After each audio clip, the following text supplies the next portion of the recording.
Hi hello नमस्कार, मी Vrushali blog वाले चॅनलमध्ये तुम्हा सगळ्यांचं परत एकदा स्वागत करते।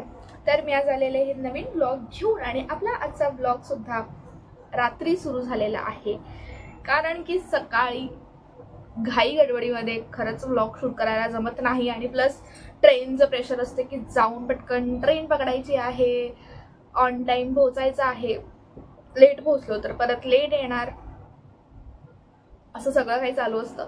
त्याच्यामुळे मी क्विकली सांगते आजचा दिवस कसा गेला ते। तर आजचा दिवस सकाळी उठताना मी हे मोटिवेशन घेऊन उठले की येस लास्ट डे, उद्या परवा सुट्टी आहे, ठीक आहे। तर हे करत करत करत मग मी उठले, मग मी फ्रेश झाले आणि असं झालं की मी अलार्म लावला आणि मी उठले नाही, झोपले, त्यात मला 10-15 मिनिटं उशीर झाला। मग मी पटापट आवर्ती आंघोळीला गेले, आले, पटापट तसंच खाल्लं, टिफिन पॅक केला गेलं, म्हटलं आता मला ट्रेन भेटणारच नाही। स्टेशनला पोहोचले तर एवढी गर्दी होती, म्हटलं आता चढायला भेटते की नाही, डाऊटच येत होता। मग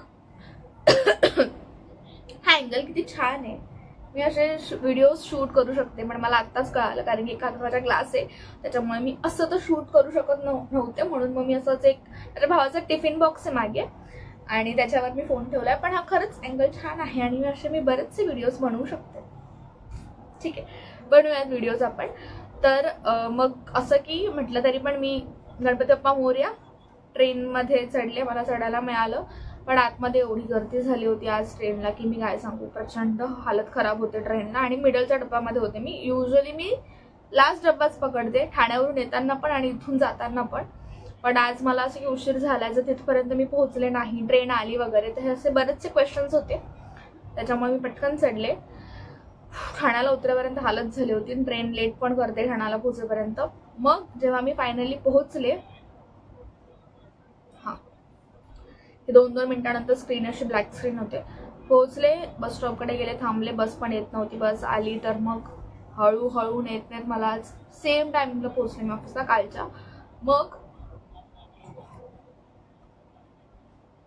आणि कालचं तुम्हाला माहितीच आहे की मी लेट ट्रेन पकडली, मला घरला आल्यानंतर जिमला वगैरे जायची अजिबात इच्छा नव्हती।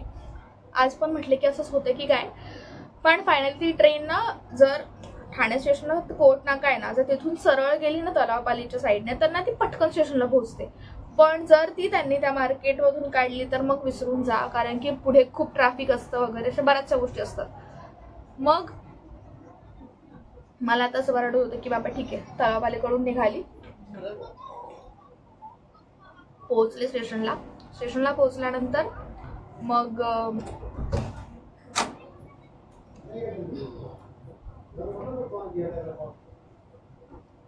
किती गार झाले, तासाना बरोबर बंद करा, अर्ध्या तासाना, रात्रभर पैसे ठेवले ना बघा, तुम्हाला सांगते सगळं लागतंय। मला काहीच नाही लागत, तू खोटं बोलायचं बंद कर, मला लागत नाही ना, मग त्याला इथे लागते रात्रभर।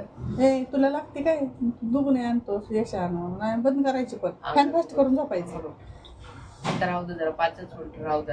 काय आता करायची तुला, रात्री तर काही एक शब्द लिहिलेला नाही, मग झोपलेलो मी, झोप, मग तू झोपला की बरोबर सकाळी उठतोच।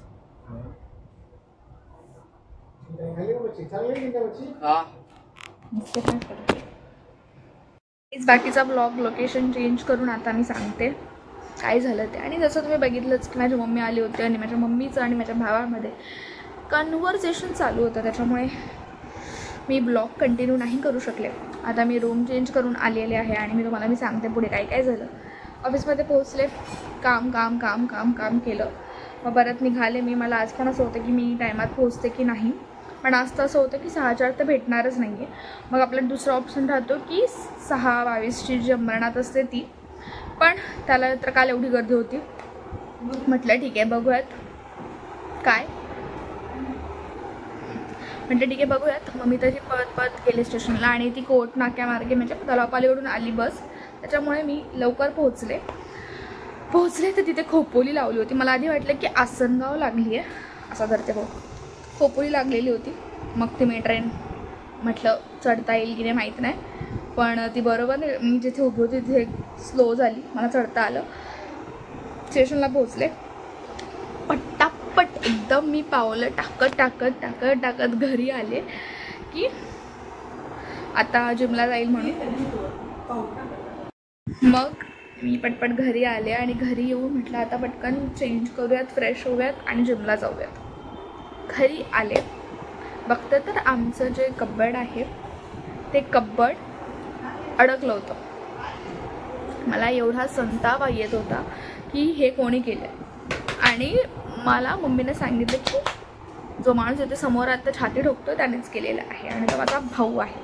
आणि मला असं की माझे कपडे आतमध्ये आहेत, मला जिमला जायचं, मी काय घालून जाऊ, कशी जाऊ, मला काही सुधरत नव्हतं. मग माझी चिडचिड व्हायला चालू झाली. मग मम्मी आली, थोडंसं बघितलं तर ते नॉर्मल झालं, काय माहीत कसं, पण नॉर्मल झालं. मग मी पटापट कपडे घेतले, चेंज केलं. ड्रॅगन फ्रूट खाल्लेलं आहे मी जी फळं लहानपणापासून आत्तापर्यंत खाल्लेली नव्हती ती सगळी फळं मी आता खायला लागली. कारण की आता मला कळालं की ते आपल्या शरीरासाठी किती इम्पॉर्टंट आहेत. मग मी जिमला गेले. क्रॉसफिटचं सेशन होता फ्रायडे. मला क्रॉसफिटचं सेशन अजिबात मिस करावंसं वाटत नाही, त्याच्यामुळे मी गेले. मस्त सेशन झालं. थोडंसं गाडीवर गेलं 15 मिनिट्स. घरी आले, जेवण केलं आणि आता आपला दिवस संपलेला आहे. आजच्या दिवसासाठी एवढंच. उद्या आपण परत भेटूयात नवीन एका ब्लॉगमध्ये. तोपर्यंत बाय बाय. आणि जर तुम्हाला माझे ब्लॉग्स आवडत असतील तर लाईक, कमेंट आणि शेअर नक्की करा. उद्या परत भेटूयात.